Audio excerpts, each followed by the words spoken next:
Coming up on this edition of Second Alarm, we'll be talking about summer fire safety. We'll give you tips on how to prepare your barbecue safely and how to prepare your home for the threat of wildfire. Also, we'll be introducing you to the Spokane Fire Department C.A.R.E.S team and tell you how they're making a difference in the city of Spokane. That and much more coming up on this edition of Second Alarm.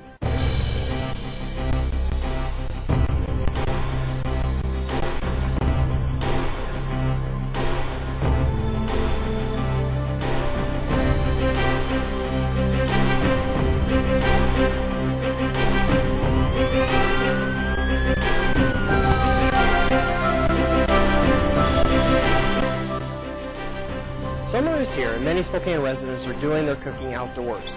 But how much have you thought about fire safety around the barbecue? Last year, 5,000 people nationwide were injured in fires caused by propane and charcoal grills. Fire Marshal Lisa Jones has tips to keep you and your family safe this summer.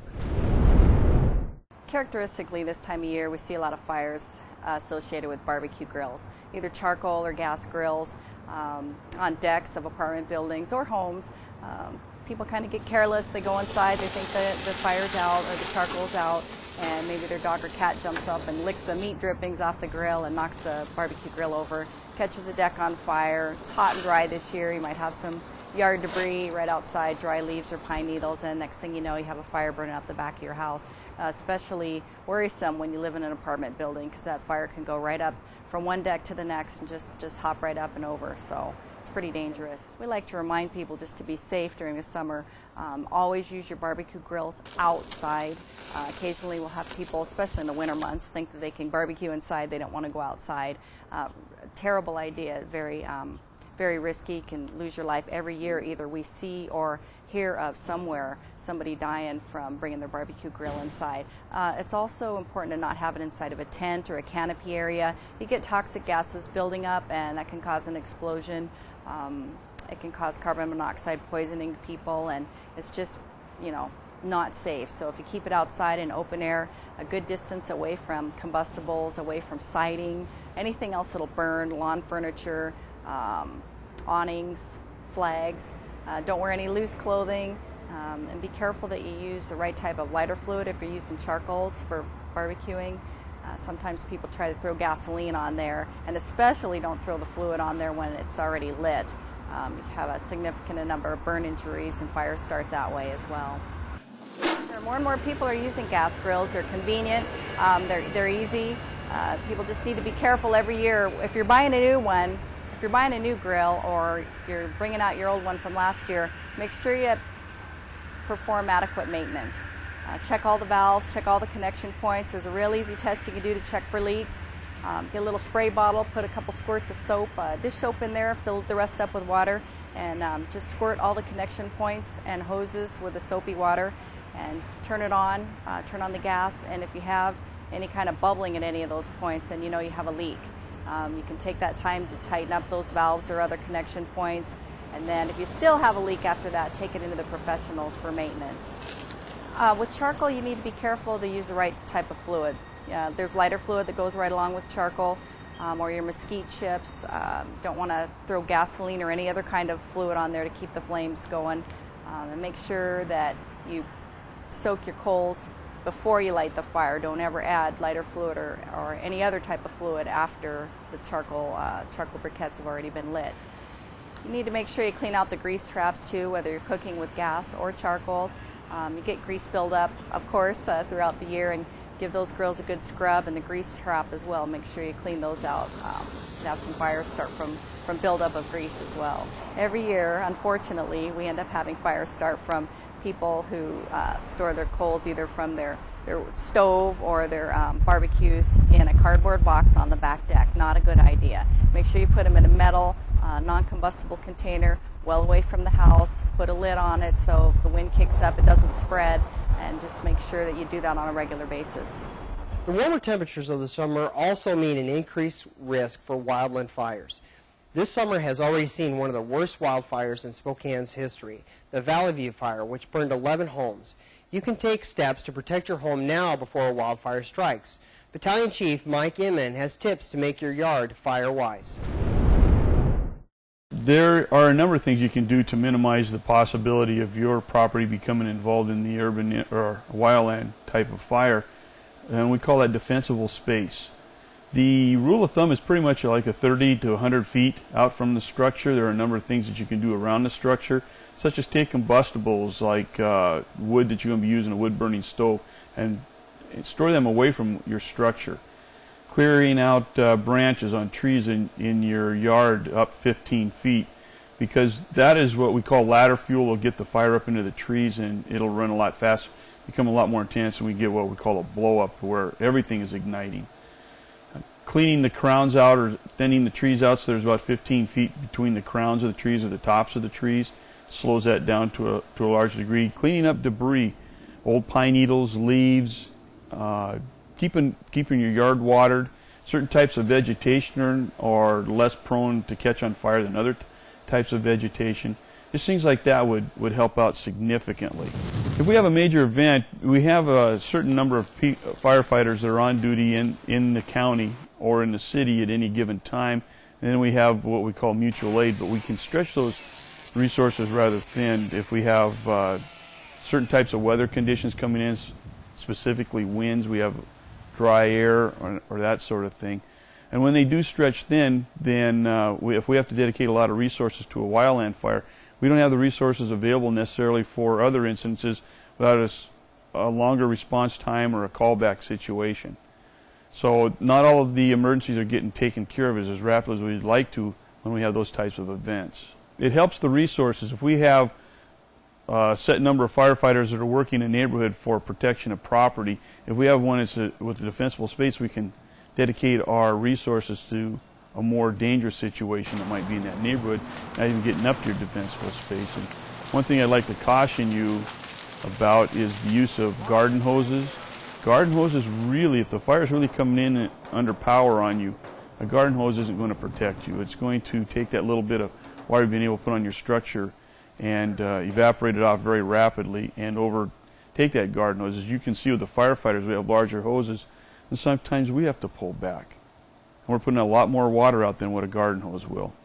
When you're asked to evacuate an area, please do so, because if we have a fire coming through, structures can be rebuilt. But if we have to dedicate resources to saving lives because they got trapped in there, that's going to slow down some other things, such as protecting structures. If you do have to leave, if you do have to evacuate an area, we're asking certain things. Shut the doors in your house. Try to compartmentalize your house as much as possible. Leave the porch light on so if we get heavy smoke conditions or darkness sets in, it's easier for us to see the address on your house and that sort of thing. Move barbecues, anything with propane bottles away from the structure. And then also try to keep them in a defensible space as well, with at least 10 feet of clearance between them and any combustible materials. The Spokane Fire Department has a new program to serve the citizens of Spokane. The C.A.R.E.S team, or Community Assistance Response Team, is designed to fill a gap between the medical system and the social service system to our customers in Spokane. The C.A.R.E.S program is designed in the Spokane Fire Department to take our patients, victims, people that we deal with, and point them toward resources that they may not know they're available to them. For years, obviously the fire department has responded to calls, but there's never been a social service aspect, or the fire. Most firefighters don't have training in it. There's not someone that's there to say, okay, now that they've taken the medical side of things, they've taken care of that, there's no one there to hook them up with anything else that they need or connect them to other resources. The social workers are trained in vicarious trauma, resource gathering, and they will evaluate what the folks' needs are and then get them in touch with the appropriate agency that might give them a help. Let me give you an example. We have people that constantly call 911 for non-emergent needs, putting them back to bed, off the floor because they've fallen, there's no one there to help them. We'll go out and evaluate really why are they falling, why aren't they calling someone other than 911, and then try to find out resources that would better fit their needs so that they call them rather than getting emergency response from the fire department. which in turn decreases our resources available to go to true emergencies. Well, one of the calls that we had in the very beginning when we started responding was a man who had called 32 times in 2007 before we intervened. Sometimes it was for legitimate reasons like a fall that he really needed help with, and other times it was one time, his wheelchair battery wasn't working, so he called 911 and was like, hey, I can't get it started. Or I think he pushed his medical alert button. But by the time the fire department got there, he was down the street because it was working. And so another time, apparently, he pushed his medical alert because his phone needed to be put back on the charger, and just really minor things that weren't emergencies. And so we went in, we spoke with him, kind of found out what resources he was already connected to. He did have an in-home caregiver. And so we called her, and we spoke with her about the situation. I noticed that there was a lot of charts on his wall of people to call and phone numbers, important information. So we spoke with the caregiver, and we talked about making a chart of basic problems that he might encounter and then who to call specifically for those situations, so he'd know when 911 was appropriate, when calling the caregiver or a family member was appropriate, and it would be right on the wall along with the other important information so that he could access it really easily. Another call we went on was a storage unit fire. My coworker and I didn't know that it was storage units when we got paged for a fire, but when we got there, we just stuck around for a little while. We answered some questions of people, kind of helped them know what was going on, and then we met someone that her daughter had recently died over Christmas time, and all her daughter's belongings were in the storage unit, and they were all destroyed in the fire, and she was just really distraught, re-grieving her daughter's death. So we, spoke with her, we're there as a support, as well as offering some resources for grief and connecting her with some different agencies to make sure she was doing okay. Her grandson was also there, and so my coworker was able to take care of the grandson while I, spoke with her and gave her some resources. It's definitely a unique program. There's some in Arizona and some other parts of the United States, but we're the first one that we know of in Washington, and so it's very new to here, and we're hoping that as more fire departments see what we're doing, that they'll pick up on it, and we feel like they'll want to have similar programs in their fire departments. Finally, we take you to Seattle, where members of the Spokane Fire Department competed recently in the Scott Firefighter Stair Climb. This unique raise to the top of the Columbia Center in full turnout gear and self-contained breathing apparatus is the largest individual firefighter competition in the world. Okay, here we go. 2008 Stair Climb. Thank you very much for showing up this year. We're at the Columbia Tower in Seattle Bank of America building, and we're doing the stair climb for Leukemia Lymphoma Society.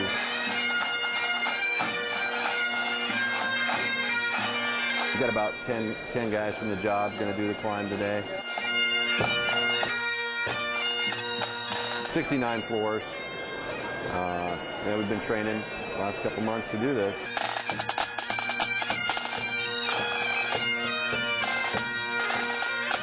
Pretty nervous, pretty excited. Go for it, man. Good luck. This is my first race, never done it. So I don't know what kind of times to expect, but hopefully I'll do all right. I'm nervous as always. Heart's pumping, haven't even got in the stairwell yet. To Walton Valley. This is the bottle changing station on the 40th floor. Here's some water. Just take the pack off. So when the guys come up, it's about the halfway point. We're just taking off a whole pack, putting a new pack on, so you can get back in the stairwell real quick and keep moving. Everett, Spokane. The stair climb is definitely a challenge. It's hell. That's probably the hardest physical thing I've ever done. You're in the stairwell for at least 20 minutes. It takes most guys, 20 minutes or less to do it, but we're just moving the whole time.